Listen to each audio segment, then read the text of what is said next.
Okay, so the last couple of videos we looked at the print function, sort of adding bits to it to get it to do certain things. For this one we just got it to multiply so many times. So if I was to use this 3 or 4 times, it'd be a nightmare to having to keep print and then having to type this out. So what we can do is put it into a variable, and variable is again just very similar to the parentheses. It's just a storage area to hold something. So what I'm going to do is I'm going to take some of these.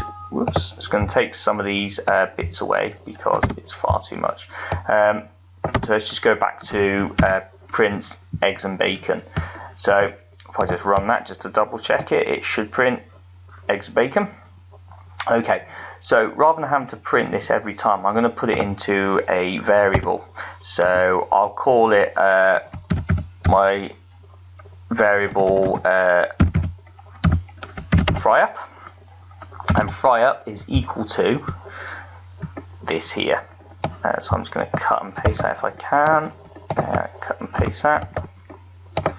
Okay, let's get rid of that print. So fry-up is equal to eggs and bacon.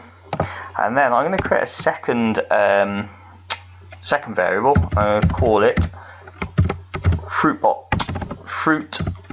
box, and fruit box is equal to apple plus, I'm going to put the spaces in like we did in previous videos, plus orange, and just put that in my parentheses, my speech marks there. Okay, so fruit box is equal to apples and orange, and fry-up is equal to eggs and bacon. So rather than having to type this out every time I want it to print, these are stored but they won't print yet. So if I go to run module, nothing will happen. There we are, because I've not asked it to print. So these are just stored in the background, and if I want to call one of them up, I'm just going to go print, and in brackets or parentheses I want to print fry-up. So run module, and there we are, print eggs and bacon. And if I want to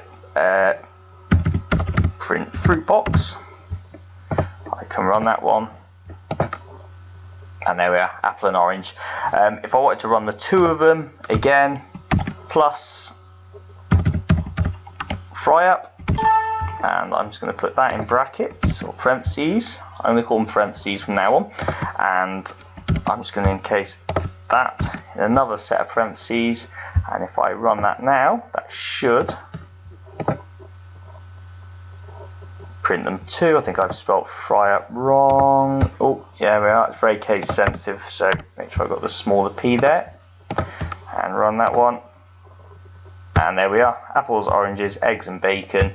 You can see there's not a space in there, so I could just go add one of them in there just to split it up.